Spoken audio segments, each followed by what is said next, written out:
Sonnet 73 William শেক্সপিয়ারের লেখা sonnet 73, যেটা 4th সেমিস্টারের জন্য সিলেবাস নথিভুক্ত হয়েছে।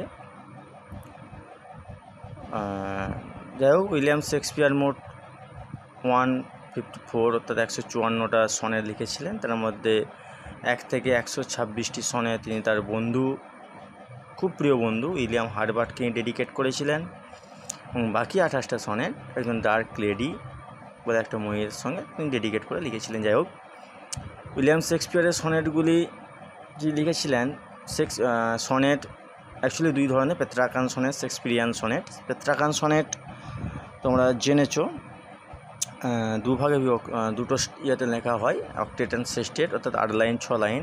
আর শেক্সপিয়ারিয়ান সনেট লেখা হয় 3 কোয়ার্ট্রেন 1 কাপলেট, অর্থাৎ 3টে 4 লাইন করে, টোটাল 12 লাইন, আর একটি কাপলেট 2 লাইন। টোটাল সনেট 14 লাইনের কবিতা, যেটাকে চতুর্দশপদী কবিতা বলেন। মাইকেল মধুসূদন দত্ত, যিনি প্রথম বাংলায় চতুর্দশপদী কবিতা লিখেছিলেন। আর এই যে সনেট 73 সনেট যেটা লিখেছেন, ওটা হচ্ছে যখন কবির সঙ্গে ওনার বন্ধুর ব্রেকআপ হয়ে গিয়েছিল, সে ওনার বন্ধুর ভুল ভাঙানোর জন্য, বা ওনার বন্ধুকে বন্ধুর যে দোষ বা বন্ধুর যে ফল্ট সেটা বোঝাবার জন্য কবিতাটা লিখেছিলেন। এখানে তিনি 71 থেকে 74 এই 4টে কবিতা তিনি তার বন্ধুর ফল্ট নিয়ে লিখেছিলেন। যাই হোক, এই যে 3টে স্ট্যাঞ্জা, 3টে কোয়ার্ট্রেন আছে, 3টে কোয়ার্ট্রেনের 3টি সময়ের সঙ্গে নিজেকে এখানে বুঝিয়েছেন, নিজেকে ডেডিকেট করেছেন। প্রথম 4টে লাইন আছে নিজেকে সিজনের সঙ্গে তুলনা করেছেন, লেট অটম বা আর্লি উইন্টার, এখন সময়টাতে। দ্বিতীয় 4 লাইন নিজেকে টয়লাইট অর্থাৎ গোধূলির সঙ্গে তুলনা করেছেন। শেষ 4 লাইন আগুন অর্থাৎ ফায়ারের সঙ্গে তুলনা করেছেন।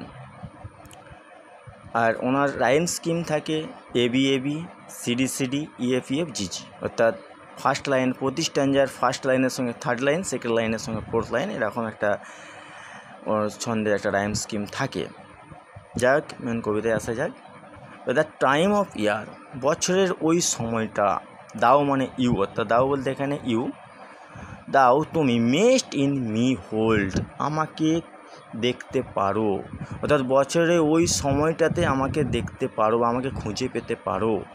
হোয়েন, যখন, ইয়েলো লিভস, হলুদ পাতা, অর্থাৎ ফ্যাকাশে পাতা, এখানে ইয়েলো লিভস বলতে ওল্ড এজ, বার্ধক্যের সময় বোঝাচ্ছে, অর্থাৎ যখন ফ্যাকাশে হলুদ পাতাগুলি অর নান অথবা কিছুই নেই, অর ফিউ ডু অত অল্প কিছু বিস্তর পাতা, যে সময় ওই হেমন্ত শেষের দিকে বা শীতের প্রথম দিকে যখন পাতাগুলো ঝরে যায়, বা কিছু কিছু পাতা ঝরতে শুরু করে, বা প্রতি পাতা